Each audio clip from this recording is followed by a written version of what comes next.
Hello and welcome to the final session of this PPCA Summit. It's been an incredible program so far, and I might be biased, but I think we've saved the best for last. My name is Paul Bodner, and I have the privilege of moderating today's session. I am Chief Strategy Officer and Managing Director at RMI and Chair of RMI's Center for Climate Aligned Finance. RMI has been very actively engaged in working with other partners to explore how we can accelerate the phase out and replacement of coal with clean energy and do so in a way that promotes a just transition for workers and communities. I'd like to start by sharing a little bit about this session and what we aim to accomplish over the next 90 minutes. The objective of this session is to showcase some of the cutting-edge approaches that are being applied around the world to support an accelerated transition to clean energy. This session will present practical, implementable, and effective financial options for replacing uncompetitive, expensive coal power plants with cheaper and cleaner renewable energy technology. We've designed this session to bring together representatives from government, utilities, labor advocacy groups, and multilateral organizations, as well as technical and financial sector experts, to discuss the application of financial mechanisms that can support an economic and just transition from coal to clean energy. We'll focus on sharing experiences and insights from work that's already underway and, where possible, tangible examples. We've organized the session into three parts. First, we'll have a welcome from Ambassador Thomas Anker Christensen of Denmark, who I'll introduce in a moment. And then we'll provide a high-level summary of recent research on the economics of coal plants globally and RMI's perspective on how to frame a discussion on the opportunities to support the coal transition. This short presentation will provide a helpful context for the roundtable discussions that follow.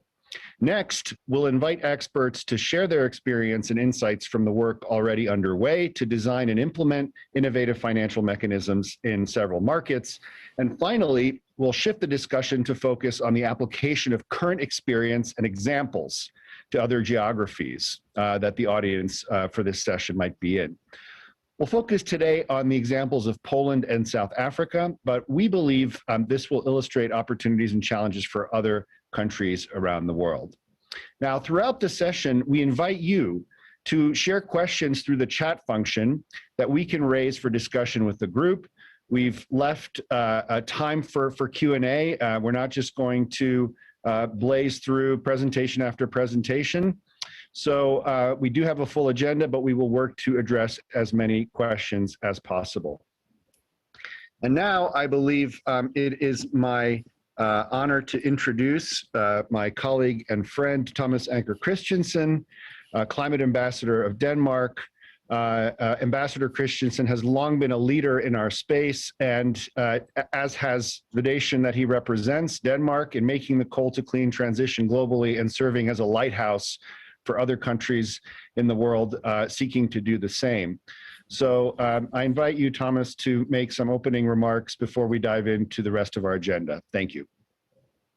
Thank you, Paul, and thank you for having me and Denmark sort of lead into this final session.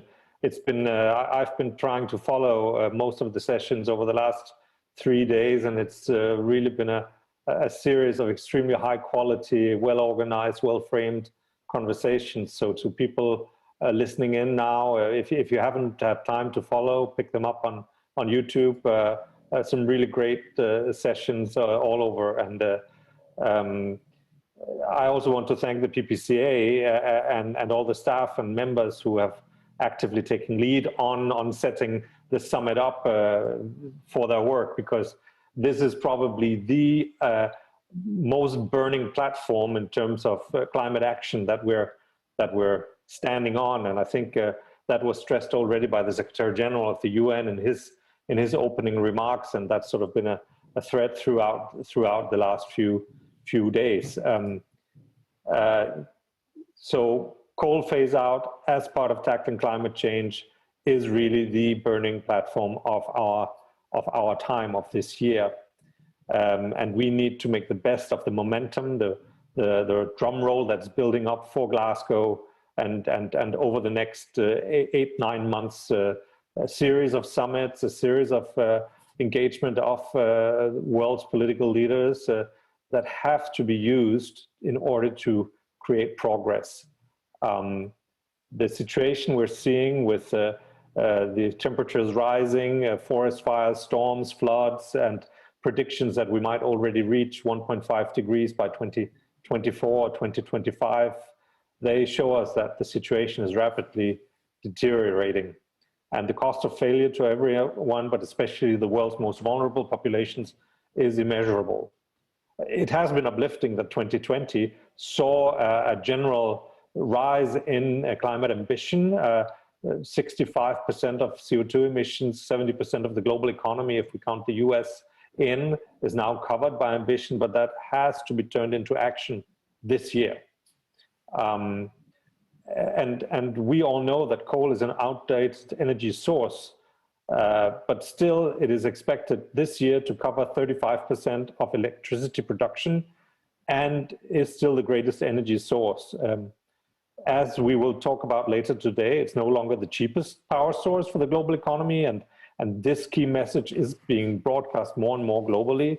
Solar and wind, as a carbon tracker showed the other day, has become cheaper than fossil-based power in most parts of the world. But the transition is simply too slow to get us on that 1.5 degree track and to get us in line with the IPCC, which basically says that we have to phase out around 80% of coal globally by 2030 and completely in the whole world by 2040. That means basically the OECD countries have to shut down by 2030. If we could use these summits to get agreement on a coal phase-out date, that could really be a driver for stepping up our game. In addition, the allocation of stimulus spending as part of the COVID-19 economic recovery is both a challenge, but also an opportunity that has to be seized. Paul mentioned Denmark. We are on a path to our own 1.5 degree scenario. We are only 0.1% of global emissions. So whatever we do in Denmark only matters if it can be picked up by others. Our 70% reduction pledge for 2030, that includes building 10 gigawatt of offshore wind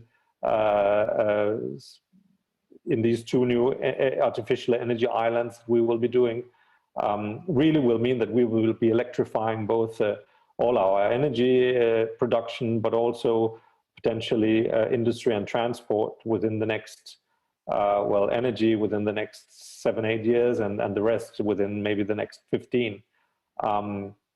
We have taken these steps gradually, but over a long time. And clearly the rest of the world has to move much faster. But I think we, the OECD countries that have moved ahead at speed in the phasing out of coal, we should share our capacity, our technical knowledge much broader. We have as Denmark a deep energy transition cooperation with 16 countries, including 11 of the emerging economies, where we, in the spirit of the Paris Agreement, do that knowledge transfer, that capacity building. But clearly that's something we could do much more of. And these green energy investments, like in the windmill you see behind me in my screensaver, our math is that 1 gigawatt of installed capacity creates 14,000 new jobs. So for all those countries that are looking for investment that create jobs, renewable energy can be part of that solution. And we are actively in a dialogue with a range of countries at both ministerial level, technical level, private sector, to see how we in our work on energy transition can scale up the phase out. And that goes for countries like South Korea, Indonesia, South Africa, but also China or India. There clearly is an interest in doing this. Also, Paul, wanted just to sing your praise. That's something we diplomats usually do, sing each other's praise, but you deserve it more than I do, because the kind of work you've done on early retirement with the report from last year is really groundbreaking, and I'm sure you'll be speaking more to it. But just to say that for governments and the industry to have a report that clearly lays out the math of and the economics and the opportunity for not only phasing out coal, but actually investing the proceeds in both renewable energy and just transition, and showing how you can make a profit on top of it. That's really remarkable, and it takes a very shrewd investment brain to figure that out. But I think if your model works, that can be part of the key actually to convince governments in the South of why they should retire their inefficient and loss-making coal. So just to close out, we think that we need to assure that we have the right data, plant by plant, asset by assets, that we in our country engagement can engage with the governments and assets owners. As diplomats, as governments, we need to be precise and accurate, sustain legitimacy and the credibility, but we also have to come with precise policy measures that make it possible for decision makers and investors to take the right decisions. And we think that in a way PPCA could be a platform for taking that work to a country level. And within the context of the UK-led Energy Transition Council work leading to the COP, a number of us are active in places like South Africa, Vietnam, Indonesia, even China and India, and other countries working on this exact point, finding the sweet spot for coal exit, scaling up renewable energy, and creating the just transition. So I'm looking forward to today's session, to the discussion on the financing and the economics of the transition. And we will hear about innovative financial approaches that can simultaneously accelerate that retirement, ramp up the investment, and support the just transition. And I look forward to hearing from the experts convened today to share their insights and experience working to design and deploy these innovative financial instruments. So please join me in welcoming our moderator, my friend, Paul Bodnar, the Managing Director and Chief Strategy Officer of RMI. Thanks, Paul. Thank you, Thomas, for that outstanding framing of this session. So you mentioned some work that was done last year by actually 3 organizations, Sierra Club, Carbon Tracker Initiative, and RMI. And you also mentioned the shrewd investment brain that's needed to do it. So it's my pleasure to introduce the shrewd investment brain, my colleague Uday Varadarajan, who's going to walk you guys through the conclusions of this analysis, which were eye-opening, I think, even for us, in terms of understanding how rapidly the landscape is changing on the economics of coal and the opportunities for saving money while making this transition and using those resources to help fund the just transition process. Uday is RMI's in-house technical expert on regulatory, financial, and policy analysis related to the clean energy transition, and he has long been a thought leader in the US context as we have experimented with different approaches in the United States. So Uday, over to you. Thanks so much, Paul. And I'll walk you through a few slides to describe some of the work that we did with Carbon Tracker and with Sierra Club. And I think let me start by building on something that Ambassador Christensen pointed out. Phasing out coal use in the OECD is absolutely critical by 2030 and beyond, not too long after.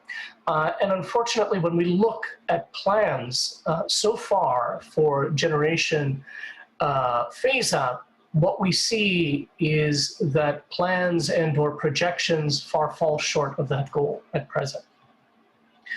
On the other hand, the work that we did with Carbon Tracker and Sierra Club, building, as Ambassador Christensen had said, on the data set and the work that had been done by Carbon Tracker, pulling together in detail global economics of coal is consistent with the idea that from an economic perspective, we are rapidly nearing an incredible opportunity. If we look at coal capacity globally on a plant-by-plant basis, what we find right now is that almost 40% of coal capacity globally today, rising to about 78% by 2025, is unable to compete on a plant-by-plant basis with renewables and meaningful storage. Here, roughly about half the capacity of the renewables in 4-hour storage. And that we're rapidly shifting from a situation where there may be still a net cost to that transition to one where there will be net savings from that transition as we move to 2025. So the question is, why are we still in a situation where projections suggest that this transition is still far from happening? And one of the key challenges that we face is when, even though the economics may be attractive in the long run, that doesn't necessarily mean that the transition is one that can work for coal workers, communities, and especially their customers in the near term. And it turns out that when we look at plants globally, what we find is that 93% of these coal generators are built or were built with contractual, regulatory, or political structures in place that effectively shift that risk of stranding materially to workers, communities, and customers in the near term. That is, if these plants are shut down, very frequently, those tariffs or financing structures or contracts would effectively still have the customers for that coal continuing to pay for at least the capital costs of the coal, if not more. And this insight is what suggests that we need to do more than just advocate for the transition of that coal. We need to start thinking about how we can creatively mitigate some of these challenges to ensure an equitable transition. I'm going to take an example to demonstrate kind of how this works. And it's the US utility, regulated utility space that I'm going to talk a little bit about. Regulated utilities in the United States have moved over the last decade and a half to retire some of their oldest coal assets. We had a very old fleet, and a fair number of those assets, as a result of some of the environmental regulations that were put in place during the Obama administration in particular, many of these assets were shut down. However, what we see from an investment perspective is dissonant with this trend, with this apparent reduction in coal capacity. And effectively, what happened in the United States was a doubling down on investment in the remaining coal fleet by the utilities that owned them. That is, they got rid of the plants that were old and they doubled down on the plants that they thought would survive at the time. And as a result, even though US utility coal phase out looks economic in the long term today, and even risk reducing both for the owners of those assets who are seeing increasing pressure to reduce their emissions, in the near term, utilities, customers, and communities face real transition risks. And the reason is that it's the customers of those utilities that continue to bear the risk and cost of coal post-retirement. And I'll take an example of some plants that we looked at in Kansas. And in these cases, even if that plant was shut down, the regulatory structure is such that utility customers would continue having to pay, on average, about $60 million a year for a gigawatt, for roughly an 800 megawatt plant for 21 years under the current regulatory and financing structure. For the utility, that's about $620 million that it gets to recover over time, so it's protected, but it gets to recover on an asset that really isn't producing anything valuable, which is risky and problematic. For communities, that asset employed about 230 people and paid out about $15 million a year in salaries. And those are all at risk with the transition if we don't do something about it. And so this is, I just want to very briefly discuss what can be done about it. And here, I'm going to talk a little bit, and I'll let Senator Hansen expand on this. There are strategies that involve a combination of 3 elements that can mitigate customer and community transition risks, and really also effectively at the same time provide the right incentive to bring current coal owners to the table. And the insight is that that combination is a matter of combining refinancing and renegotiation of existing tariffs and PPAs such that the existing owners of the assets are able to significantly reinvest in clean energy, use the refinancing to take out their capital and replace it with much lower cost capital while reinvesting their own capital in clean energy, and also using that same financing to reinvest capital in some of the communities that are negatively impacted. And I want to just very quickly describe what that can look like. In the example of the US regulated utility again, and with a tool called ratepayer-backed bond securitization. In this case, I'm just going to flash a cartoon here, which is in business as usual, customers are paying in bills for power from a coal plant. That coal plant is owned, in this case, by a utility that has a regulated rate of return on that plant. But what securitization does is it helps break free of this particular tariff by using a new financing vehicle, special purpose vehicle with a bond to return the capital that had been invested so far by the current owner and do that with a very low cost bond, reducing the cost to the customers significantly of paying back the capital portion of the coal cost, and allowing the utility to shut down the plant and reinvest in clean energy while still providing transition assistance from the bond to customers. And the combination of those actually results in total costs that are cheaper to the ultimate customers. And so what happened here? Ultimately, we were able to use creative financing, announce a bond to refinancing, allowing the utility to reinvest its capital and provide transition assistance to communities in ways that reduced customer costs, allowed the utilities, in fact, to continue to earn a return, but on clean energy rather than dirty, and allowed communities some reasonable amount of financing upfront to address the challenges they face in the transition. Now, this is a proof of concept for how this can work, but implementation globally, of course, is going to vary tremendously based on some key design considerations that are dependent on local conditions.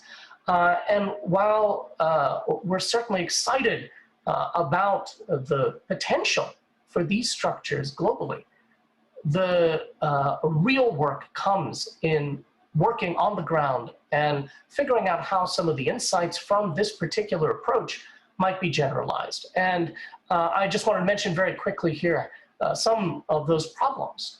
The ownership structures may be very different. The tariff and contract structures are certainly going to be quite different from regulated utilities. There are fuel supply contracts and mining transitions that also need to be considered. And the economic competitiveness of coal still varies across the globe in regions of interest.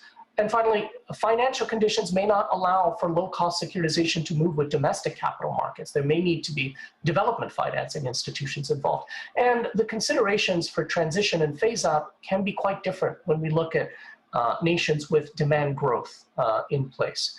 And I'm very much looking forward to learning about many of these issues from the speakers who are following. Thank you so much, Paul. Appreciate it.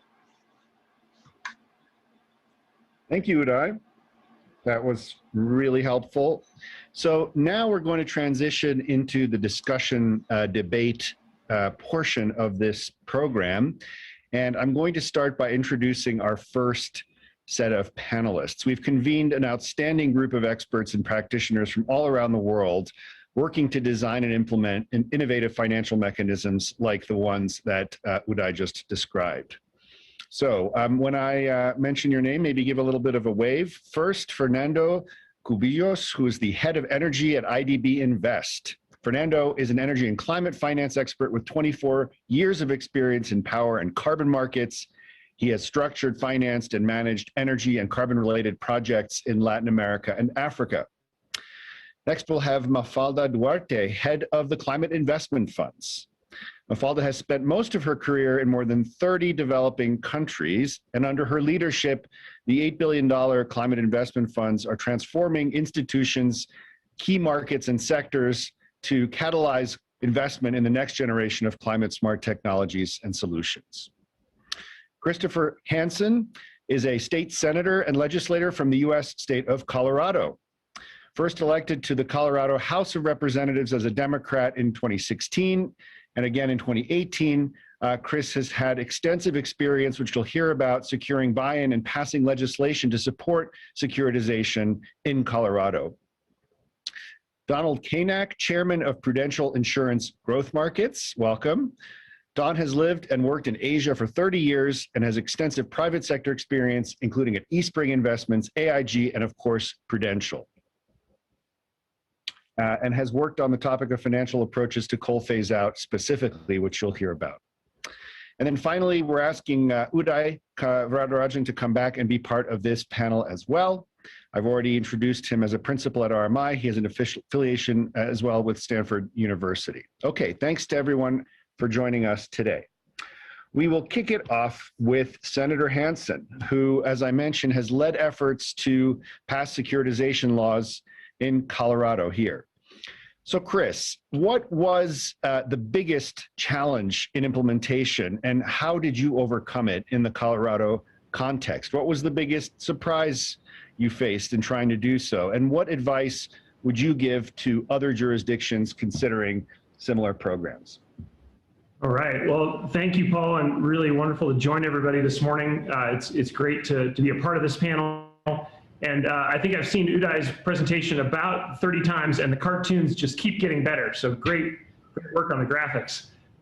Yeah, really pleased to participate in this because I think Colorado, we had a very vigorous discussion on using securitization to try to address the kind of problems that sit next to each other, which is stranded asset of old uneconomic power plants, and then trying to make sure that you've got the resources to help the towns and the workers who will be displaced when those close down. And so in Colorado, we started this debate in 2017, ran a first version of the bill that did not make it out of the Republican-controlled Senate that year, but we came back in 2019 after the Democrats had taken the majority in the Colorado Senate, and were able to pass the bill to create a securitization mechanism in Colorado. And explicitly in that language is this linkage to use part of the savings to help the workers and to help the local governments transition. Oftentimes, these power plants are the largest taxpayers in those jurisdictions, and so you have kind of this cliff effect of local property tax in particular to support the schools that can go away basically overnight. And so that was what we were trying to manage, as well as, of course, the labor unions, IBEW in particular, which they're obviously trying to make sure that their members are in a situation where they can thrive and continue to make a good living. So those were some of the tough challenges. And then, of course, you've got the utility interests. Utilities aren't very fond of shrinking their balance sheets without some kind of pathway to rebuild those balance sheets. And that was a big part of the compromise that we came up with in Colorado, is making sure that the IOUs, in this case, the biggest in Colorado is Xcel Energy, had a clear path to be able to reinvest those funds when they build new wind and solar and battery equipment, which they're in the middle of proposing right now. So we are still in the early stages of implementing securitization, but I think we've given ourselves a solid foundation in statute, and I think it'd be a good outcome for the state as we do this clean energy transition. Thank you, Chris. Uday, I'm actually going to go back to you because you've also worked on this here in the U.S. in the local context. So how do financial mechanisms like securitization sit with other policy options for accelerating retirements, especially in your experience in the U.S. context? When should governments use these tools as opposed to other regulatory tools at their disposal, like mandated closure?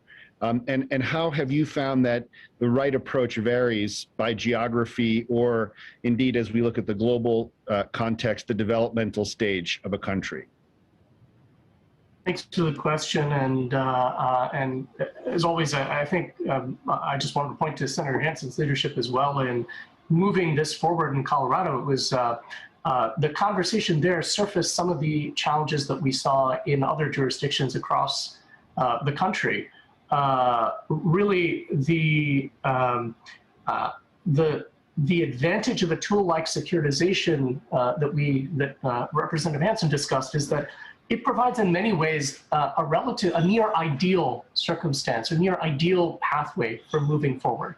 But you can't always get the ideal pathway. However, it gives you a sense of what can be accomplished, and very frequently what we see actually executed may be not quite so perfect, but might be more palatable depending on the ability of various interests to advocate for their particular needs.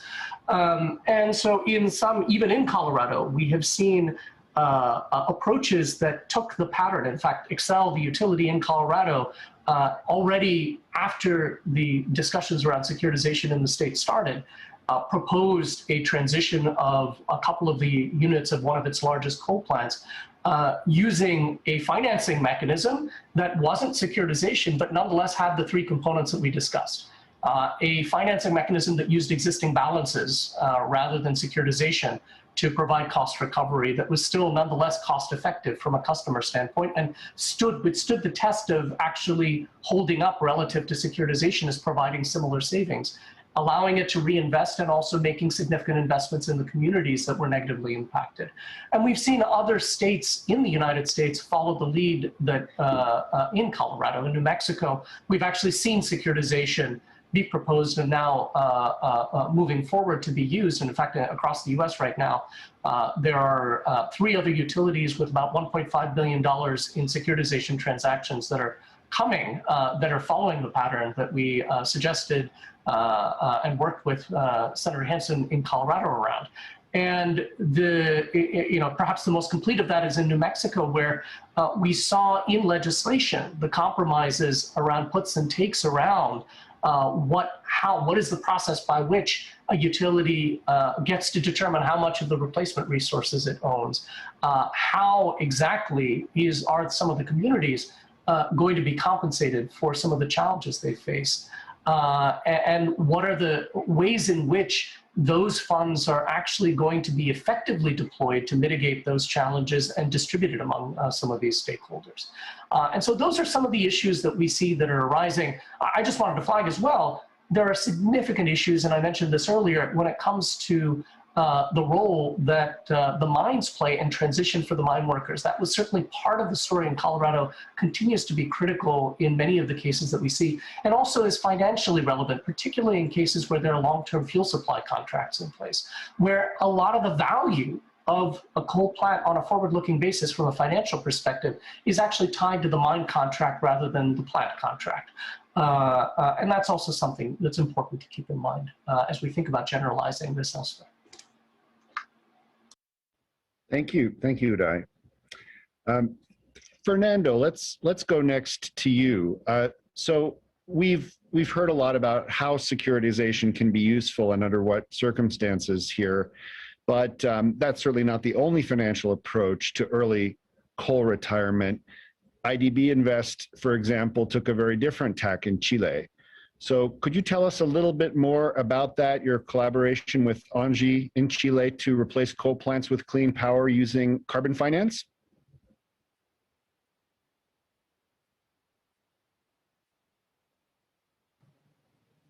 Hello? Yes.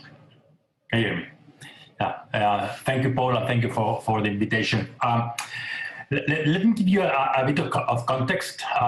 So we developed this instrument for the case of Chile and ENGIE. Chile is agree a decarbonization strategy that aims to fully phase out all coal power plants by 2040. And that was a voluntary agreement between the generation companies and the government. But a key player on these, let's say, commitments are also the mining customers. Mining companies who are the main off-takers of power in Chile, are also very concerned on the overall supply chain and greening that supply chain. So they are also a key component, as today was commenting, how we involve the clients. In this case, mining companies are relevant because they are the willing entities to renegotiate their existing contracts, power contracts, and replace some of them with renewable energy. So that is also an important driver. Now, coming back to our transaction, replacing coal may have also a leakage effect, creating a rebound and emissions from other sources. So we want to make sure that whatever coal is being replaced, we substitute that power with renewable energy power. So we develop an instrument that is a combination of two activities. One is the phase out of a specific coal power plant, and the second activity is the construction of a renewable energy project that will fully replace the output of that coal power plant. So in a way, we are adding clean energy to fully replace coal that is retired from the system. So what we did is we use blended finance, concessional finance from the climate investment funds, and we put a price on carbon reductions created by this combination of these two activities of retiring coal and adding renewables as a replacement. So our financing package consisted of a loan to finance the project, the renewable energy project, and we put an incentive in the interest rates that mimic a carbon price, reducing the financing cost for the development of this project, as long as the activity of retiring the coal is accomplished or is met. So we develop a methodology in which, basically following international standards, we can monitor and verify the emission reductions that are created by this combined activity. So in the end, basically, compared to a securitization, we are providing long-term financing to the project, but include embedded our carbon price for the project causing the retirement of the coal. That is basically what we structure in this case with NG. Obviously, NG as a global player with a very active decarbonization strategy worldwide, and we found them a very active and supportive partner to develop this instrument. Thank you. Thanks, Fernando. Okay, Mafalda, Fernando just made reference to the CIFs, and the CIFs are working on something called the Accelerating Coal Transition, or ACT, investment program, which exists to help countries and their coal regions achieve energy and socioeconomic transitions. Can you tell us a little bit more about ACT and more generally your view on the role of MDBs, multilateral development banks, and other public finance institutions in financing coal phase out? Thank you, Paul, and thank you, Ambassador Thomas and the PPCA, all of the stakeholders for all of the excellent work over the last couple of years. I think you've really brought this topic to the fore, and it's really important because I think it needs to be clear to everyone more and more that it's not sufficient to focus on just the renewable energy power generation if we are to meet the Paris Agreement goals and our climate goals. It's really, we need a focus on accelerating coal transition. And congratulations as well for bringing to the fore the just transition dimension of this work.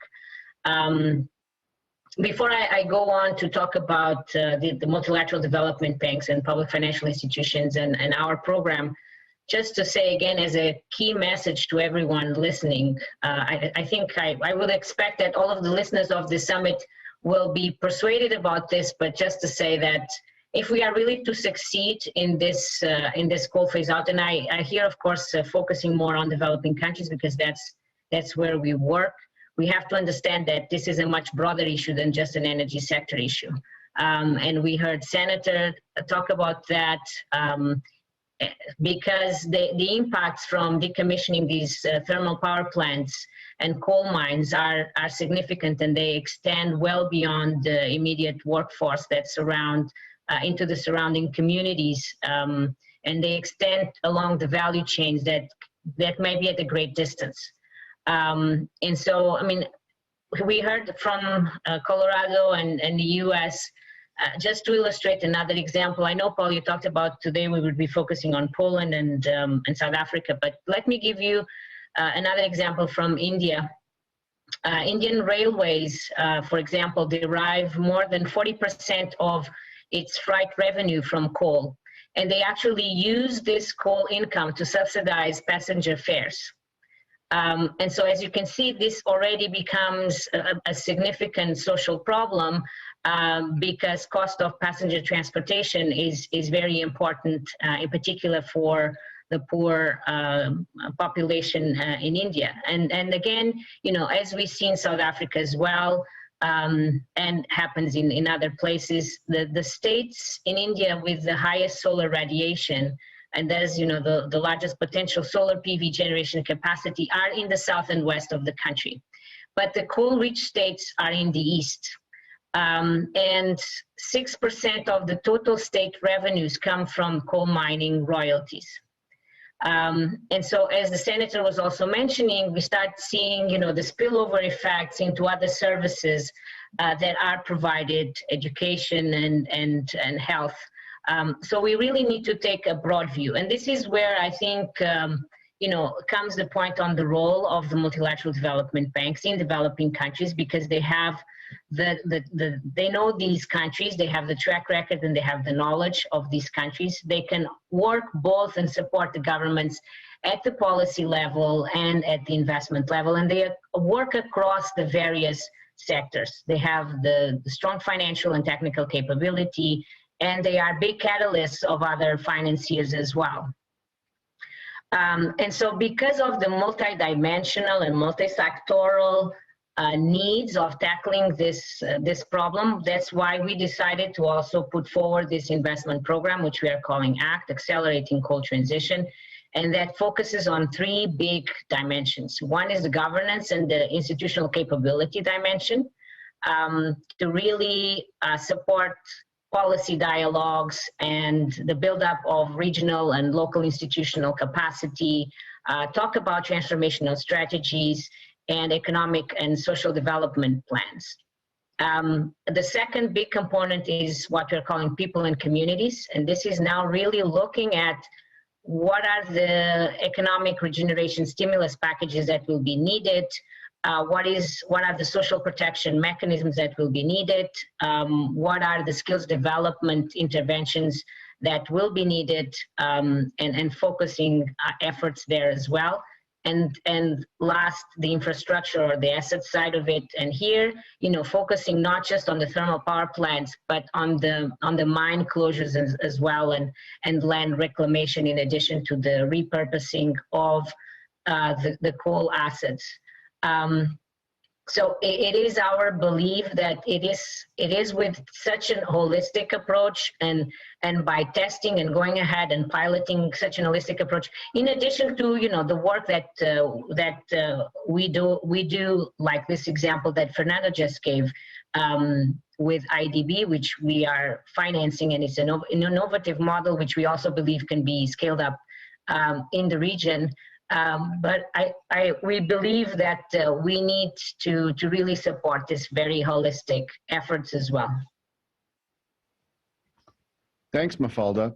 Okay, so we've talked a lot about the public sector and how public finance institutions like IDB, Invest, the SIFs can take the lead here. And somebody does need to take the lead, right, in structuring transactions like this, and it makes sense for public purpose entities to do so.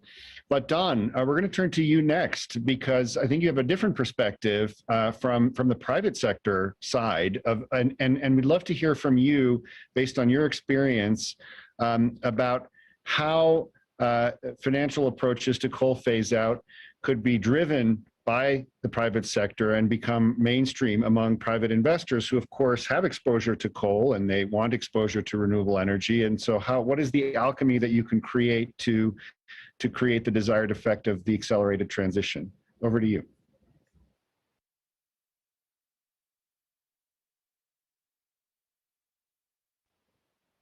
Don, we need you to unmute yourself first. Thanks. Okay, great. Can you hear me now? Is that good? Okay, thanks. So yes, I can speak from a private sector perspective. That's the only perspective I guess I have. But let me back up and just say that the perspective I have is coming from an Asian base. So Prudential today is really an Asia-driven company. We're operating across Asia. We have a growing business in Africa.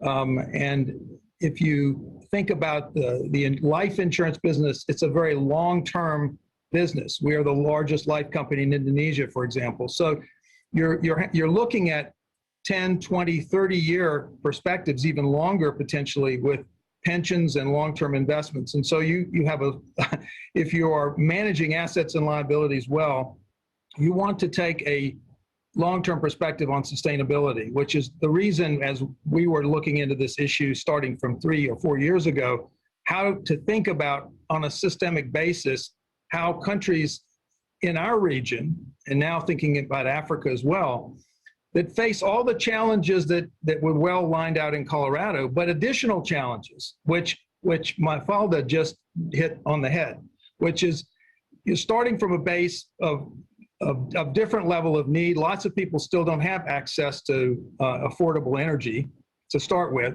and you have to grow the energy supply to provide that affordable access to energy, meet a bunch of other social development goal needs that we, in a certain sense, already enjoy, education, health, et cetera. And you need power as a basis of driving the economy. So you're growing. So replacing comes at the expense of making your growth gap even bigger. So the amount of financing has to be approached not on a plant-by-plant basis. If we really want to make this transition work, we need to be thinking at a systemic level. And so that's where our work started. So to be honest about this, I don't think the private sector is going to drive this. I think the private sector can be a constructive investor if the right structures are set up. And that's our work has been around creating the idea of an energy transition mechanism that a national government can set up, working with a multilateral development bank, and then crowd in private sector with the right structure. A blended finance structure probably would bring the private sector to bear. If we're talking about energy transition in the developed world, I think there's already tremendous activity of the private sector driving that. I mean, look at the issuance of green bonds, look at the issuance of climate bonds, look at the tremendous alignment now that exists across the private sector and financial regulators, TCFD, various groups of shareholders, the insurance regulatory structure, the securities regulatory structure, the network for greening the financial system, and the central bank. So I think the private sector is playing a part already, but in the developing market context, I think we're going to need the multilateral banks to play a stronger role. And to be honest, I will just lay this out on the table. As we have worked on this mechanism, I have found there's an issue here, and it exists both in the multilateral world and in the private sector world when we talk about investment. To invest in coal retirement sounds like investing in coal. And when I first 3 years ago started talking to, I won't name which multilateral bank, as we were doing some work with them, and I tried to bring this argument about we need your help to create a system that can find a way to finance the retirement, the good work, like the work that Uday and Senator Hansen just outlined, or the structure like we're talking about. And what I kept hearing was, oh my goodness, my shareholders of my bank, they don't want me to touch coal. And even though I understand what you're saying, this is to retire it, I still think it's going to be a difficult discussion. And I think in the private sector today, we're going to have a much more subtle discussion around investing in energy transition and finding ways to finance the removal or the quicker removal of coal is a responsible thing to do and not an irresponsible thing to do. And so this message around how to be investing in retirement of coal is not investing in coal is something I think we still have a lot of work to do as a group of people interested in energy transition. Thanks. That's a great point, and we're actually going to pick up that point in our discussion portion right now. So now we get to do a little bit of back and forth, and we have a couple questions from the chat. I'm going to see if I can pose a question. I don't know if it's technically possible for me to pose a question to our to Ambassador Christensen, who's I can still see here, but I don't know if we can make him appear on the screen.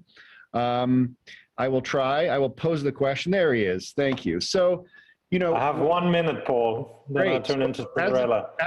As a diplomat, you know how hard it is when one country tries to tell another country that it must do something. And I'm just wondering how you see this balance between, on the one hand, the world understanding that we need to move beyond coal, and at some point that's an imperative, but also here we've been talking about incentives. So what do you think is the balance between mandate and incentive-based approaches, and how do you see the diplomatic dialogue revolving around those two approaches, kind of carrot and stick? Well, I can just say a few words about what we're doing, because as I said in my intervention, we have this government-to-government collaboration on energy transition with 11 countries, most of them the major emitters in the global south, those who will be invited to President Obama's summit in a month from now. And what we're doing is sort of peer-to-peer learning about how renewable energy works, how you integrate it in your system, balance your grid, auction it, build the connectivity, use the digital tools, et cetera, and we take the energy experts, the regulators, the operators, those who are in the whole value chain of energy in those countries, and show them how our system works at a very practical level. And we debunk all the myths about what kind of backload you need, and that you can't operate an energy system at 100% renewable energy, and so on and so forth. A lot of nonsense is out there about renewable energy. And doing that, we then also, with our long-term energy planners, do the math on their buildup of coal and of alternatives, and show them basically the cost of one versus the other, and where there are gains and where there are losses. And we can be better at doing the economics of it, Paul. That's also why we want to work with RMI and maybe Uday and others of you to, in a way, get that side more nailed down. Because when you are in that zone of trust and confidence, then also these countries, they listen to you. And if you can show very practically, this is where you can make a profit by either not installing coal or winding it down, and investing in your workers, and investing in alternative energy sources, and maybe even creating more jobs, and understanding the new technologies, so that further down the road this can even become a strength for you and your industry, and potentially your exports. Then I think we all win. But it takes a lot of effort to get down to that level of trust and granularity, where you actually have people listening to how you're presenting the case. If you just come and preach and tell them how to do their thing, then nobody will listen. That's our experience. Thank you very much. And I know you need to depart, so thanks again for joining us today, and thanks for all of your support and leadership on this agenda. Thanks, Paul. Just a final departing word, if I may. I'm leaving you in order to join another conversation, which is the next phase of where this cooperation needs to go, which is how to power past oil and gas. And I'd invite anyone here who is interested in that conversation to get in touch. Thanks. Thank you. Good luck. Well, that is an intriguing preview. No doubt an easy conversation to have, just as it is with coal. All right, let's go back to our panel now.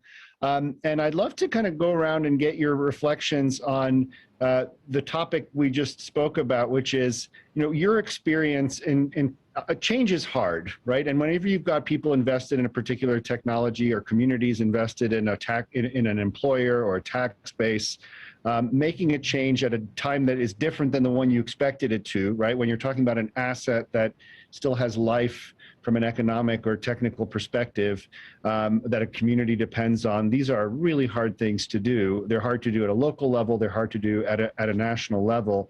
And I think the interesting thing about the mechanisms we've discussed today is that they shift the conversation away from what is often an adversarial a framing of you must do this, you must shut it down or not, to one which says, hey, let's look at the economics. Let's look at how we can make the numbers work for everybody.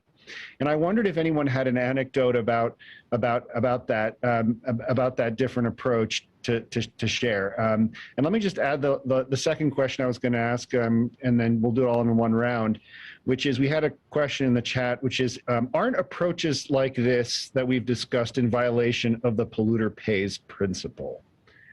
So I will be asking for your comments on that, and I'll start with Don. Let me try to deal with the first question, and I'll think about it a little bit longer dealing with the second question. On the first question, what the ambassador said was perfect. What you said is perfect. I'll give you an anecdote. I'm also chairman of an organization called the EU ASEAN Business Council, which represents European industry from pharmaceuticals and autos to, it's an elected chamber of, think of it as a multiple chambers of commerce. And we have frequent trade and investment missions with the various ASEAN countries, 650 million people, 10 countries. And in the last year, I think I've detected a very different attitude, at least in our region. And part of it is driven by the European Green Deal and the possibility of carbon border adjustments. And the idea that if I don't clean my energy mix and develop a lower carbon energy base in which to manufacture products, my products won't be as competitive at the European border as yours will be if you move faster than I do. The second aspect of that is, to get foreign direct investment, I have to be able to offer that next factory that's going to make something in my country, or a data center that might locate in my country or the neighbor, green power. If I can't offer green power, I'm not going to get that foreign direct investment, or I may not get it.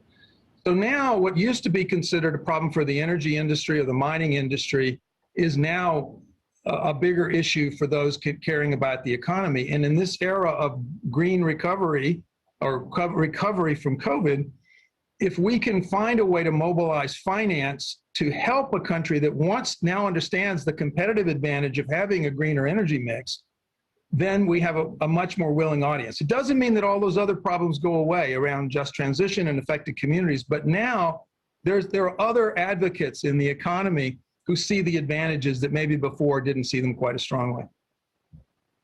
Thanks, Don. Senator Hansen? Yeah, I'd love to jump in on this one, Paul. And I'm going to go right to your second question around polluter pays, because this was a big part of the debate in Colorado around securitization. And I actually think securitization does a nice job of making the polluter pay, because the bonds are essentially paid off by the ratepayers who have benefited from that fossil fuel asset for, in some cases, decades. And so I think there's the right nexus there of them covering these bonds to pay for transition. It's not something we're putting on the general fund of the state of Colorado. It's not general taxation across the state. It's a very specific non-bypassable charge to the same customers who benefited from that asset over many years. So I think we do have good fidelity to the polluter pays principle there. And the other thing I would say is we have, for the first time in history, a situation where the green alternatives are cheaper than the incumbent fossil fuel plants. And that means you have savings, and politically, it is a much funner job to help hand out savings than it is to figure out who's going to pay.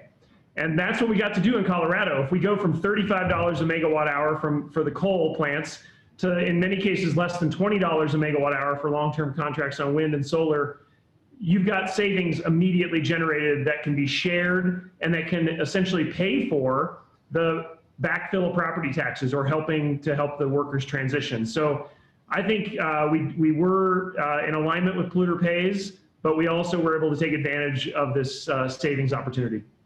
And was that a hard sell for some green groups or others?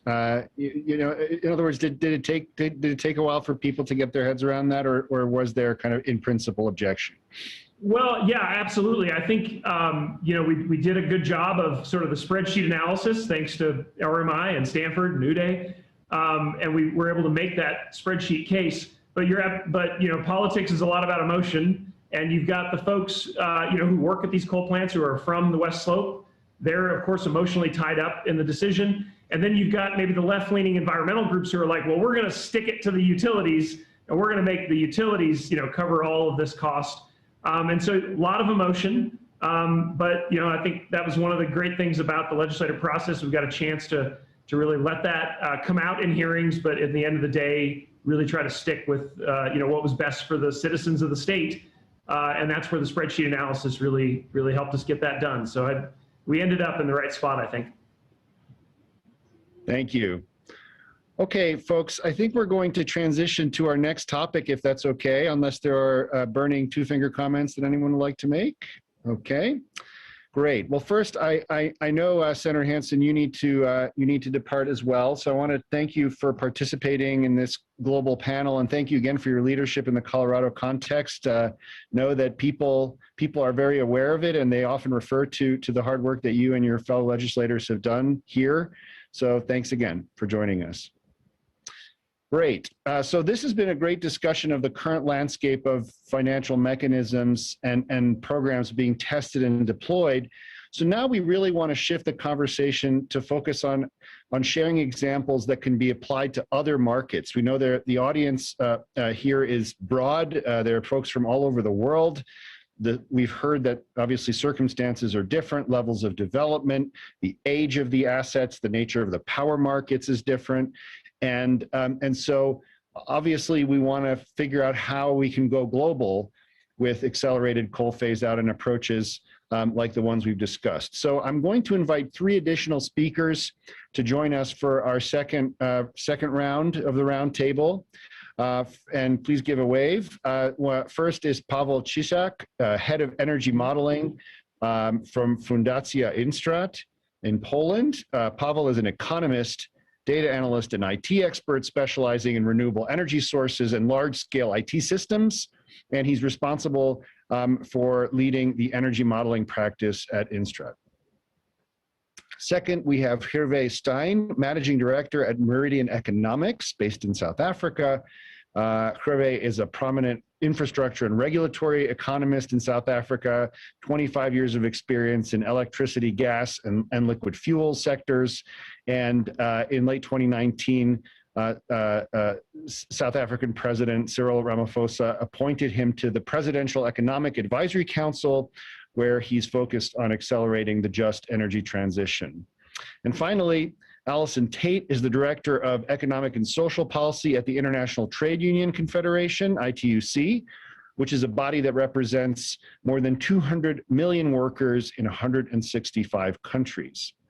Allison's work includes areas such as international trade and investment, social policy, and sustainable development, and she represents unions at prominent international bodies, including the United Nations. So welcome to the 3 of you.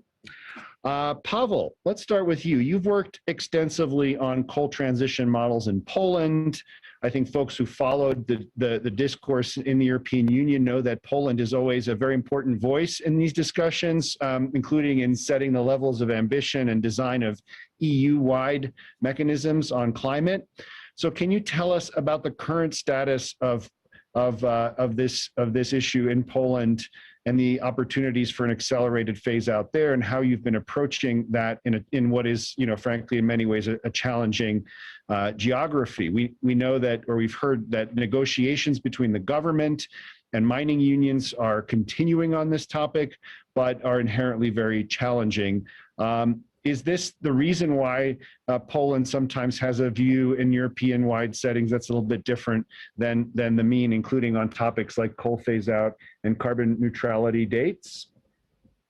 Thanks, Paul. And I am, of course, representing a country that is not exactly powering past coal, so I'm in a bit of a tricky situation here.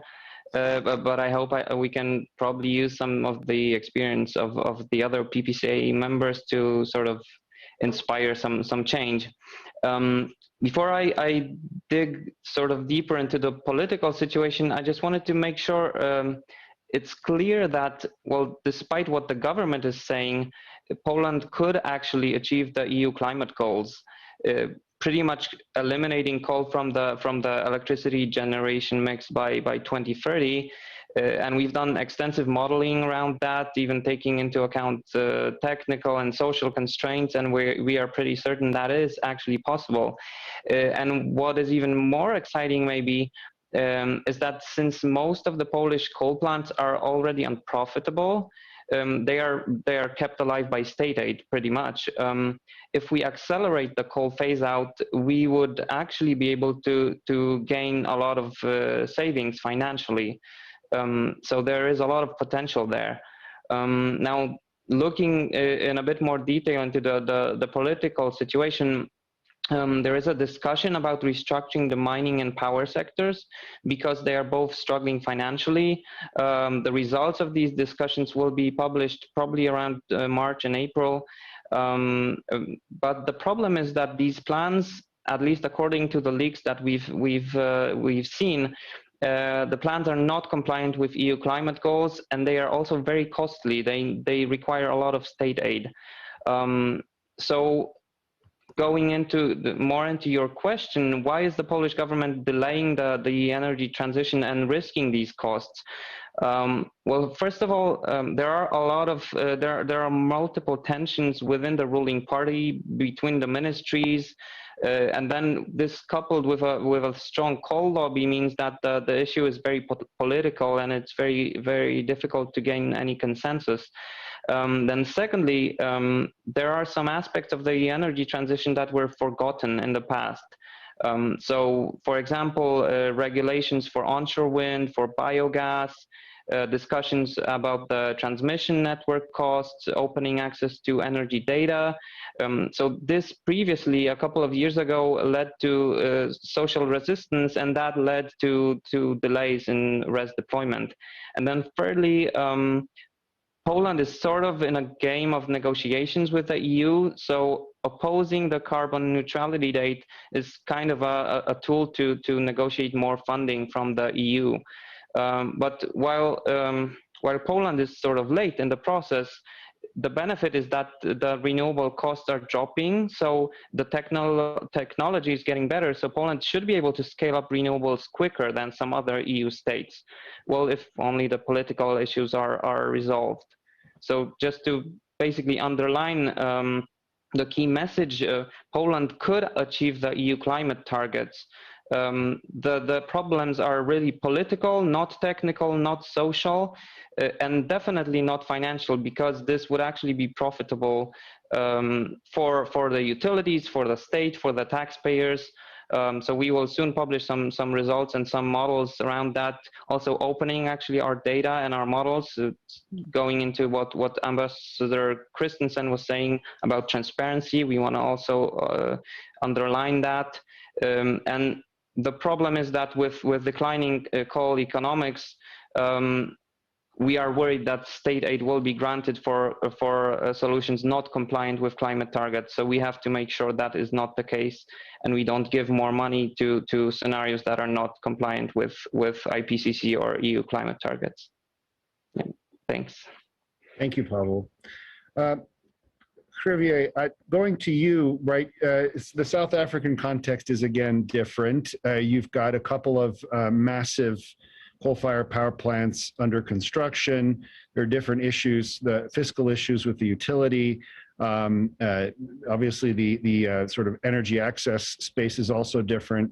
Can you provide a little bit of background on the South African environment on this issue, and how you guys are seeing the opportunities and challenges for phase out in the context of a growing emerging economy? Which of the mechanisms that we've discussed today do you see as particularly relevant for the South African case? And then I'm just going to, after you've gone, I'm going to ask Mafalda to come in and comment on her perspective, working with, of course, across a large number of countries on this issue of geography and how one needs to tailor the approach depending on where we are. So over to you, Javier.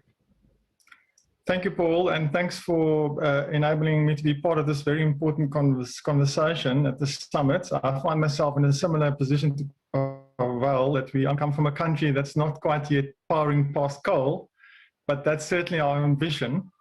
So in terms of background, we, of course, as you say, Paul, we're a developing country, emerging economy. We have severe challenges, particularly now in the post-COVID era with poverty. Our unemployment rate is about 33%. We're one of the most unequal societies in the world. So, of course, the social aspect, as Mafalda so clearly pointed out, is very important in our context. Our power sector is dominated by a single state-owned entity. It's called Eskom. It's got approximately 440,000 megawatts of installed capacity, so it's a large player. About 86% of the electricity is generated from coal-fired power stations. So on the one hand, that's bad news, but of course that provides an enormous opportunity for additional faster abatement. As you mentioned, Paul, Eskom is actually still completing 2 mega coal-fired projects, Medupi and Kusile. One of them is financed by the World Bank and also by other DFIs and NDBs. Eskom's financial situation is very dire. It's currently receiving very large state bailouts. Its tariff levels are regulated by a separate regulator, is sub-economics, and it's not able to keep the lights on. We regularly suffer from rolling blackouts. So that's part of the context. I think the key point here, which might be different to some other jurisdictions, is that we essentially have one large entity that's systemically critical to the entire economy, both in terms of reliable electricity supply, but importantly also for the financial system. So, you know, Goldman Sachs refers to Eskom as the single largest risk to the South African financial system and economy. Of course, like so many other countries, there are, given that Eskom is now almost 100 years old, the stakeholder groups that are dependent on the coal power value chain are very important, are politically very influential, and there are entire towns and communities that have grown up and developed around the power stations and the coal mines. And of course, important players, capital players, investors that are politically also very, very influential. So where does this leave us, and what are the implications and potentially the opportunities? The modeling we've done shows that there's definitely the potential to deliver over and above our current energy plans, to deliver an additional 1 to 1.5 gigatons of abatement over, say, the next 20-25 years. However, there are significant challenges. I mean, of course, the political and institutional path dependence that I've just referred to. Also the economics, the relative economics. I mean, we have a phenomenal renewable resource, both wind and solar, but the operating cost of coal-fired power stations, particularly fuel, in many instances is also still cheap. So we're seeing the same economic transition as we're seeing across the world. It's just not as completely overwhelming yet as we were hoping it would be by now. So it means that, therefore, that we are going to have to think not just, and I'm very glad to hear Donald mentioning this point, we can't just think about the opportunities here or how to approach this challenge at a firm level. We're definitely going to have to think about it at a systemic level, both at the state level and that broader level of the entire power system. And it seems to, our thinking is that any financial strategy will have to be aimed at incentivizing both Eskom, but also government and other stakeholders. So we've been working with Eskom and governments on exploring different concessional financing schemes, perhaps some of them quite similar to those in the Rocky Mountain work. Some of those options could be structured as compensation for additional mitigation, although it might be problematic if that means that that mitigation can't count towards us meeting our nationally determined contribution. So we have to think very carefully about how that would work within the Paris Agreement framework. A further option, and we're currently doing that modeling, is to structure compensation as for lost regulatory asset base. In other words, to work out what the loss of asset base would be, and to develop a financing or a refinancing instrument, again similar to some of the examples we heard about today, that would address that. Any of these approaches would, of course, have to be directly address the socioeconomic needs that arise from accelerating the transition. A further potential opportunity is to develop special instruments that could really create opportunities for those communities, including new emerging communities in South Africa, economic interests, to participate in this large-scale renewable energy program that hopefully will primarily be private sector funded as we create space for it. So there is definitely still also a role on that side of the equation. I think lastly, what I want to talk about is, a context that is very different in emerging economies, developing countries, perhaps compared to Europe or the US, is of course the role of multilateral development banks and development finance institutions, as Folder was talking about. They're very important players in our infrastructure space and our energy space. And as I mentioned earlier on, they're also investors in our coal plants, some of which are still being constructed. So they are still, in our experience, still very much thinking in terms of their legacy paradigms, and are not really yet coming to the party with how we're going to, at a large scale, accelerate the transition and how they are going to play their important role to assist. I think what's also important, therefore, is that their shareholders, the sovereigns that stand behind them, probably also have an important role to play, and ultimately, we already have our state bailing out the ESCOM just to keep the lights on at a very large scale. The country itself already faces a fiscal challenge. So the incentive structure is a little bit different to what it might be in other jurisdictions. So ultimately, I guess part of the question is, to what extent is the international community interested in pursuing in a significant way the enormous mitigation opportunities that we have here? Thank you. Thank you very much. Mafalda, before you depart, any final thoughts on this question of working across geographies in a tailored way? Thank you, Paul.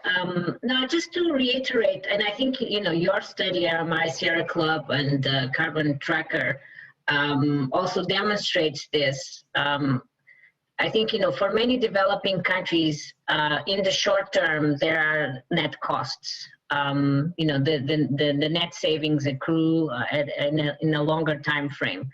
And therefore, the need really to, as Grove was saying, for the international community to think about supporting the acceleration of this transition in developing countries. So that's one. And this also touches upon on the polluter pay principles. I think, some of the things we were saying in the previous panel, are important. The coal industry is connected in many different ways with other sectors, with other social benefits, fiscal benefits that accrue to many institutions and to many people. So those have to be taken into account as well. I think what we really have to see is the scale up of the different approaches. What we saw in Chile, see more of that moving forward. In South Africa, there are different options being discussed, but I would agree with those who said we have to really look at structures that tackle the incentives of different key players, and structures that tackle the social dimensions and the just transitions dimensions that we have been talking through this panel. So I think there are good ideas out there, and it's really important to move forward and take advantage of the political momentum this year, which PPCA is also contributing, a large contributor to really pilot ambitious interventions, in South Africa, in India, where we are looking at the different dimensions. How do we provide the incentives for policy and regulatory change, for divesting from the assets, and on the back of that, building new renewable energy capacity, strengthening the grids to be able to take on a lot more renewable energy power. And the people and communities dimension. So I think we are seeing some interesting work. IDB, World Bank is also doing through its energy sector management assistance program, some interesting, supporting some countries and doing some analytical and pre-feasibility studies work. But we just have to, scale this up and take this holistic approach. This is my take. Great, thank you very much. Okay, Alison, now we're going to turn to you on a very important topic. So just transition for affected workers and communities is obviously a very important part of this equation, and it's become understood as an integral part of any coal phase-out plan. So what are your thoughts on how we can put people first in these financial approaches to retirement? What are the biggest just transition challenges so far with the retirement mechanisms that you've seen in action, including those that we've discussed today? Thanks. Well, 2 days ago when this summit was open, the UN Secretary General reminded us that we won't have any transition unless it is a just transition with decent jobs at the core. He called on all countries to embrace the International Labour Organization's Just Transition Guidelines, which were negotiated ahead of the Paris Agreement back in 2015 between employers, workers, and their unions and governments. So we actually don't need to reinvent the wheel. We have guidance that needs to be applied to those local and regional contexts that the UNSG said we know will be varied. And I'd like to pick up on some of the points that have just been mentioned around the issues of addressing unemployment and investing in recovery that actually really brings resilience for the future. Because what we've seen now, if no one had picked up on it before the impact of COVID, it is in our faces as to what is actually required in investor terms. Investing in infrastructure, but investing in job creation. We have countries all over the world, not only those mentioned this afternoon, but everyone is facing unemployment and indeed underemployment crises. And that brings with it the social impacts that have been mentioned, but not necessarily put at the center. So really what's blocking scaling up and engagement is not that we need to invent a new model or we need to look at even new financial vehicles. We actually have finance in the global economy. What we need to be doing is directing it. And therefore, I think we need to be speaking about the principles and the purposes of financing transition, particularly the need to put people first, to build plans through social dialogue, which involves unions, and use investment to create good jobs before shutting down operations, to secure pensions and to revitalize regions. So that brings in what the very elements of a just transition are, about developing plans that include redeployment, reskilling, retraining, innovating, including the deployment of new technologies, and that all depends on the engagement with the workforce. So when Senator Hansen said workers will be displaced, that is not news to the global union movement. We have had many previous experiences of transitions that did not go well, that resulted in intergenerational unemployment and, the political dynamic that we see in many countries where people do not trust that local economic diversification is going to happen. Are the just transition funds there? Is the public policy setting coherent across what regional development funds are doing?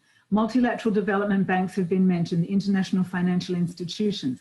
If we're looking at a global context, then we need to really understand that the essential principle of social dialogue is the starting point for any discussion about what to finance, both in the energy transition, but indeed, as has been mentioned, in industrial development, in manufacturing. We look now in the context of the COVID impact on reshoring and reorganization of global supply chains.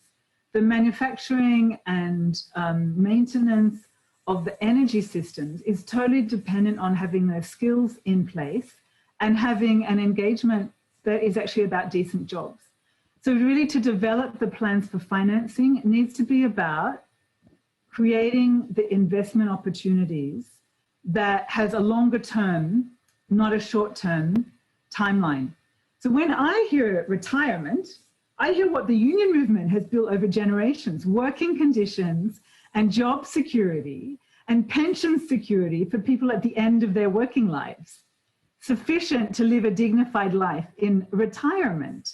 So this links, I'm not just being smart with words here, this really is about linking stranded assets to people, to the impact of those assets and how those investment decisions are being made. So avoiding stranded people, avoiding workers and communities being stranded. So poverty alleviation is also a key part of the guidelines that the ILO developed. Any proposals that will increase the price of energy to poor and working households, whether in wealthy countries or in developing country contexts, this is not a part of a just transition. Investors and capital owners are best placed to manage the risks of their investments and to bear the costs of those risks, including early retirement. So I would say that the global union movement has, for many years, prioritized a just transition as a very key priority. So proposals and plans for financing the energy transition can't be decided by someone else in another country or from an institution outside of the actors who need to be both owning that process and are a part of it for the long term.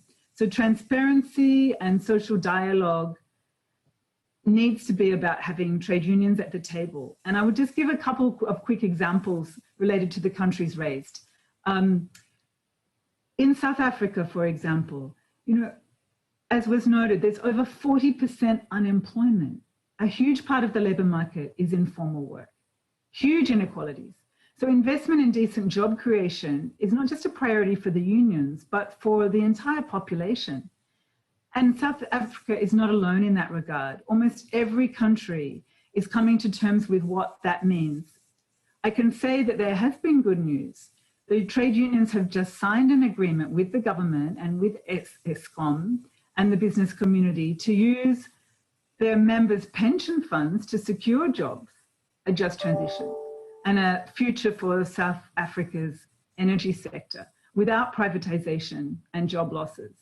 So the World Bank was mentioned before. In its review of power market liberalization, it shows that unbundling and privatization always leads to job losses, while neither is connected to decarbonization.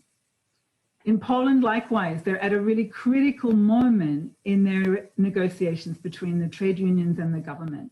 The government's ability to land those negotiations successfully and to ensure that no one is left behind is a test of its credibility on the issue of just transition. And in Chile, I'm sorry, but the current Chilean government's decision to phase out coal was made without social dialogue, without the affected unions, our national affiliates. So there is no plan for workers. We are, however, hopeful for the future. The Chilean constitution is now being rewritten in a democratic process to ensure that rights, including labor rights, are respected. We have huge opportunities right now, but we actually have to ensure that the people who are most impacted are involved in the processes of planning and negotiating the plans. We do not want to be responders to layoffs. We do not want to be negotiating redundancies. We want to be involved in good faith bargaining that is actually about creating plans, not having plans forced upon workers. Thank you, Alison. Very poignant and correct reminder that we are talking about not just avoiding stranding assets, but avoiding stranding people. And what I'd love to do is to ask Fernando actually to come in and talk about that balance. We've talked about Chile again here, but in the broader region that IDB covers a little bit and respond to some of Alison's comments. And then I'm going to finally go to Dawn for the Asian context. And Dawn, you've also developed a concept called the Energy Transition Mechanism, ETM. So first to Fernando, and then we'll go to Dawn. You're on mute. Yes, thank you, Paul. Yeah, I think what Alison is mentioning about the reconversion workers is very important. And I can give you basically two very important elements. One is basically the IDB group. The IDB perform an impact study on jobs caused by the phase out of coal for the case of Chile. And this study demonstrated that basically there is a net gain of employment based on the replacement of coal by renewable energy sources. So the overall impact in jobs is very positive. Obviously, there are reconversion of existing workers that are much needed, as Alison was indicating, and that is obviously a need that needs to be tackled by the current owners of those projects. And in the case of this project that we did with NG, I don't know if Alison, you were at the first part of the panel, we did look at that in depth. So we analyzed the reconversion plan that the company had or have with their own workers, and we're monitoring how that plan will perform in the future. So and the company was very sensitive. I don't want to defend the company, but we did verify that as part of the financing, and we do that in all of our financing. So ensuring that the sustainability, not only on the environmental aspect, but also on social and governance, is ensured in all of our financing. So I also make sure that basically that is very well covered and the finance that we did, and we understand the rest of the company as following the same path. I'm not sure whether the national union of the country was involved in this process, but as you may recall, that union represents a very small portion of all the workers in the country. So there is a representative issue on that. But I don't want to enter into that debate with you. Then another, I would like to talk about also securitization aspect on the energy transition. In Chile, again, there is a natural transition from basically long-term contract at the utility level with the distribution companies, all contracts, long-term contracts, mostly from fossil fuel sources to renewable energy sources. So it is projected that energy price will decline significantly starting in 2023, 2024, because basically the replacement of expensive contract by a much cheaper contract that were contracted on competitive and transparent processes. Part of the social unrest in Chile was caused by basically increasing tariff in both transport and also a minor level of energy. So the government passed a law to freeze the energy tariff in pesos and will repay the tariff, the deferred tariff in the future from the savings that are created by basically these cheaper contracts. We work with the government and the companies to develop a financial instrument that basically is taking the savings that are created by the renewable energy contracts to finance basically the deferral of the tariff. So providing liquidity to the system that could alleviate basically the liquidity stress that many of the companies are facing. Obviously, many of them project finance that basically are being reduced their revenues by roughly 15 to 20%. That are obviously significant in their financing over their long-term financing. So we are structured along the financial institution, international financial institutions, a sort of long-term factoring to basically to purchase those credit rights in order to basically alleviate this and take advantage of the future savings. So I tell all of this, just give me 1 minute, because this type of structure could be an example to replace stranded assets that currently are operating and replace them with renewable energy sources, contracted competitively and transparently, and basically achieving significant savings in price, and bring those savings from the future to the present and help to decommissioning and replace those stranded assets. So the securitization is also available for the developing world, not only to develop world, and the structure with the proper support from basically strong regulatory support that the future savings are basically part of the security that are being financed as possible to do that. So thank you, Paul. Thank you for that additional level of detail. And I'm sorry that this, obviously we have a limited time and a big world to cover. So I just want to turn one more time over to Don. If you could give us a quick pencil sketch of your view of this from the Asian perspective. And we might be able to sneak in one more question, or we might have to wrap up after that. But over to you. You're on mute. From the Asia perspective is not altogether different from what we've heard. The one thing I would say that is a bit different, the average age of coal-fired plants in Asia is about 12 years. So if we don't do anything, these plants are going to run for 20, 30 more years, potentially, depending on the economics of the country. So that got our attention, and also in aggregate sense, if we don't find a way to accelerate retirement, the demand for renewables isn't growing fast enough to really change the weighted average of these numbers. The important point I think that I want to make is that countries need a lot of things. We've heard, you need a just transition. We have to deal with workers. We have to deal with a lack of finance. In the case of South Africa, and I can say to Grover, a couple of the countries in our region have a similar structure, a large state-owned utility or power generator, sometimes together, sometimes separately, but the point is that they are state-owned sector, very large creditors, and not specifically with COVID, not a lot of financial capacity in the country to generate new cash to change the capability of the grid or transmission, or to put a lot more money into renewables.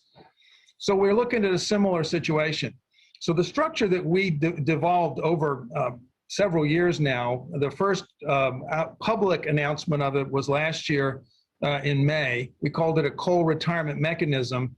We after a lot more consultation, we've changed the naming to the energy transition mechanism, which has two components: a carbon reduction facility and a clean energy facility. The carbon reduction facility, it's very similar to what Fernando just discussed, but think of it at a national level. It's not one plant at a time. This is a facility which needs multilateral leadership. It needs blended finance. It could potentially crowd in private sector, but it's not designed to be a private sector facility. This facility would have cash to buy up assets. So take the case that Grover mentioned. That new cash could help a a state-owned power utility owner, which is cash-strapped, right? That's cash in hand. It could be hundreds of millions. It could be billions. In some of the countries we're talking about, it will need to be billions. It needs to be a way of purchasing that is considered fair. It could be reverse auctions. There's various methods that other countries, and Uday's research, I think, has laid that out clearly, that you can use to arrive at a value. That cash can then be recycled. That can give a kickstart to the acceleration of renewables and to the upgrading of the grid. And I can say to Allison, when I had a conversation, my first conversation that I had about this in one major country in our region, the other side of the conversation said, this is great because we're worried about the retirement of our workers, and there's not money in the retirement funds. This is cash that could be put to work for that too, to provide retirement security. So that's an issue. Cash is missing. The plant, tomorrow morning after this is done, everybody comes to work. But there's a national plan that has to be agreed before, and that plan is tied to the NDCs and the climate targets, hopefully a more aggressive, ambitious plan in Glasgow. But it's tied to that, and you have a schedule that's been agreed to over 10, 12, it depends on the country's situation. You're shortening the lifetimes from 20 or 30 years back to an amount of time. Everybody's coming to work, power's getting produced, nobody's going without power. And the cash flows from the plants retire the debt. Now, if the debt is at low cost, which is one of the great things of the world today, where there are a lot of trillions of dollars at negative interest rates or next to zero interest rates. So with the participation of the public entities, we ought to be able to bring that cost of funding down. And the models that we have run suggest that in certain cases, you don't need extra money of any kind to pay back the investors and be able to retire those plants. Now, again, you don't retire them until the transition is underway and you've got power to replace that, power and storage. So that's all I can say. I would have shown some pictures, but we can't show slides. But the point is, this is now beginning to get some traction in some of the places in our region, and I would love to share that. We've had some discussions with South Africa, but Grover, we're happy to come back and connect with you. Thanks, Don. Guys, we have just a couple minutes left, and we could go on and on in this discussion. I just want to maybe sneak one really quick question to Pavel for kind of a 1 minute commentary, and maybe Allison for 1 minute commentary if Pavel can do it in 1 minute, which is, we've had a question in the chat from the audience, rather. How would all the coal miners in Poland find other jobs if coal power was phased out by 2030? You know, to which I would add, how do you see the gap in timing or skills required between current jobs and new jobs? Also, you know, in terms of where people live, right, and the need to take that into account. Do you think this is a practically, if not politically, solvable problem in the Polish context? It is definitely a problem tough to expand on in 1 minute. So. I'm kind of struggling here, but yes, there's so many processes around just transition now happening, developing the regional plans that actually look at the current employment in the coal sector, which is around 80,000 in hard coal only in Poland, which is a lot. So we're looking, you know, at the structure of the age structure of the labor force, and of course the new investments that can be made, because some of these workers are actually going to retire by 2030, 2035. So that is one thing, but also we're looking at what new investments can be made, how many workplaces are going to be linked to that, especially, for example, offshore wind, which is a huge, massive job intensive industry. So yeah, it's a complicated process, but there's so many efforts going into it that I'm pretty confident that we can actually generate many more jobs than we actually have now in the coal sector. Thank you, Pavel. Allison, a quick comment on that? Yeah, if I can do it in a minute too. In addition to the demography, it's not only Poland, of course, it's everywhere where very strong, intense employment has been around one sector. So it is very difficult in the mining sector. but speak to many mining workers, and they don't necessarily have dreams for their children or grandchildren to go into mining. They would love there to be alternative economic opportunities. So it is an issue about creating certainty in terms of regional economic plans and regional economic diversification plans. The skills aspect of that is quite different when you talk about power plant operators, though. Those skills can be actually transitioned for other energy sources.